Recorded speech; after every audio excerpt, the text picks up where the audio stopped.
लेकिन ये तो हम उस चश्मे से हमें देखना होगा प्रोफेसर साहब। मैं तो देखती हूँ कम से कम, और मैं ये देखती हूँ कि जब एग्रीमेंट साइन हो रहे हैं तो उसमें भारत का फायदा कितना है, मुझे उस नजर से भी देखना होगा, क्योंकि मैं ये जानती हूँ कि भारत ट्रेड डेफिसिट में है। क्या आज की ये मुलाकात, ये बायलैटरल एग्रीमेंट्स इस ट्रेड डेफिसिट को कम कर रहे हैं?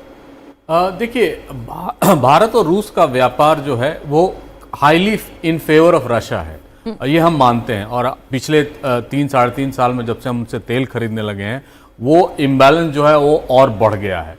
अभी हम करीब मतलब मार्च 2025 का अगर स्टैटिस्टिक्स देखें तो करीब हम $65 बिलियन के नेगेटिव बैलेंस में हैं।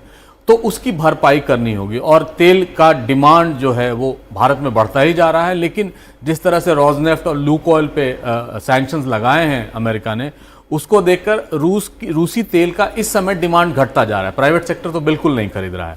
लेकिन आप ये समझिए कि भारत और बांग्लादेश का व्यापार, यानी भारत बांग्लादेश को $12 बिलियन के करीब का सामान बेचता है। हम रूस को सिर्फ $5 बिलियन का सामान बेच सकते हैं।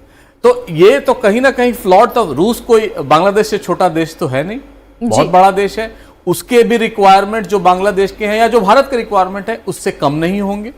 तो जाहिर है कहीं ना कहीं वो एक गैप है जो फोकस जो हमारा ट्रेड का है, शायद वो उस गैप को एड्रेस नहीं कर रहा है। उनको भी कपड़े चाहिए, उनको भी जूते चाहिए, उनको भी आर्टिफिशियल इंटेलिजेंस चाहिए, रोबोटिक्स चाहिए, सर्विस सेक्टर चाहिए, जो हम दे सकते हैं और जो हम विश्व में अब अन्य देशों को दे रहे हैं।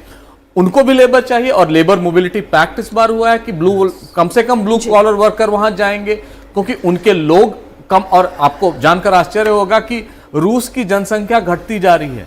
2050 आते आते तक रूस की जो वर्तमान जनसंख्या उससे भी कम हो जाएगा। यानी कहीं ना कहीं उनको लेबर का प्रॉब्लम होगा, लेबर शॉर्टेजेस होंगी। तो हमने वो मोबिलिटी पैक्ट भी किया उनके साथ। और जो आपने कहा डेफिसिट बैलेंस है, उसको कैसे कम किया जाए, ये एक बहुत बड़ा क्वेश्चन है। भारत पूरे विश्व में $1025 बिलियन का ट्रेड करता है, और लगभग $1025 इंपोर्ट करता है, $875 हम एक्सपोर्ट करते हैं बिलियन US। यानी कहीं ना कहीं $150 बिलियन का अभी भी ट्रेड डेफिसिट पूरे विश्व के साथ भारत का है। लेकिन भारत का ट्रेड रूस के साथ सिर्फ 1.2% है।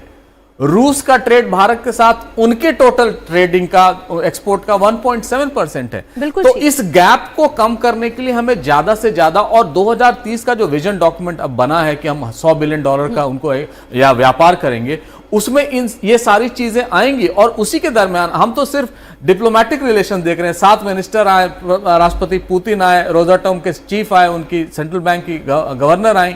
लेकिन हम ये नहीं बता रहे हैं कि 700 उनके व्यापारी भी अभी भारत मंडपम में हैं।